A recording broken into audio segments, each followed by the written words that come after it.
L'UNICEM Hauts-de-France représente les entreprises des industries extractives et productrices de matériaux.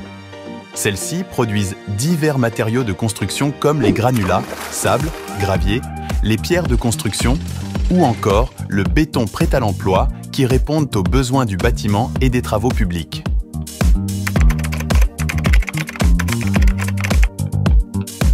Les granulats sont de petits morceaux de roche extraits des carrières terrestres et de gisements sur les fonds marins.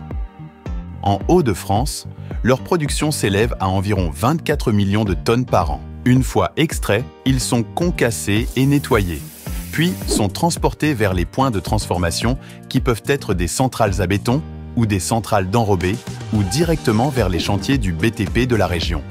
En camion, la distance moyenne est d'environ 30 km. En train, à partir des carrières embranchées fer pour approvisionner des marchés extra-régionaux déficitaires en matériaux de construction. Ou en bateau, via les canaux, pour approvisionner le marché régional de la construction et dans une moindre proportion celui de l'Île-de-France. Les granulats sont indispensables à la construction des maisons d'habitation, des immeubles, des usines, des écoles, des hôpitaux, mais également des voies de transport telles que les chemins de fer, les canaux et les routes.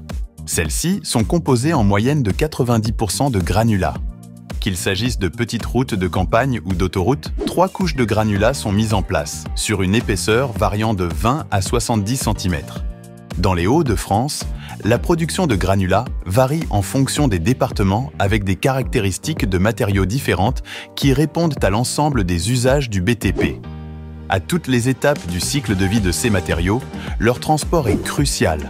Il doit être le plus court possible et utiliser les moyens les plus adaptés et les moins impactants pour l'environnement.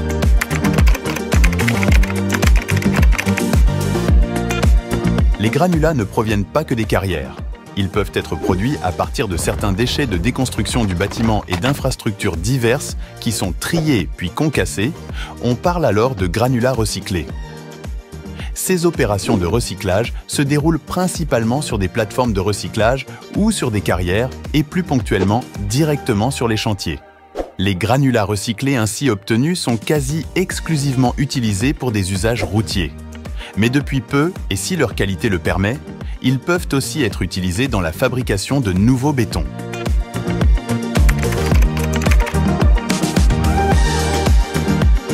Et si on revenait sur nos carrières? Les carrières sont des installations classées pour la protection de l'environnement.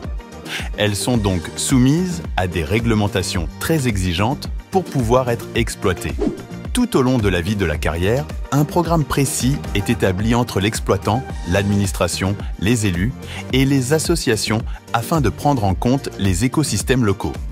En fin d'activité, les carrières seront réaménagées pour restaurer, voire recréer, des espaces favorables à la biodiversité. Elles redeviendront des zones humides, des surfaces agricoles, des bases de loisirs, etc.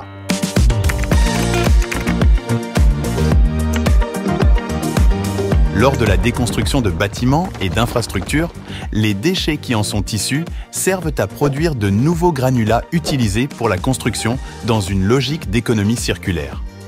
Mais bien que l'utilisation de granulats recyclés augmente chaque année et que de nouveaux matériaux soient utilisés dans le BTP, les granulats naturels restent indispensables à la filière construction. La complémentarité des matériaux doit être mise en avant selon la logique du bon matériau au bon endroit pour le bon usage.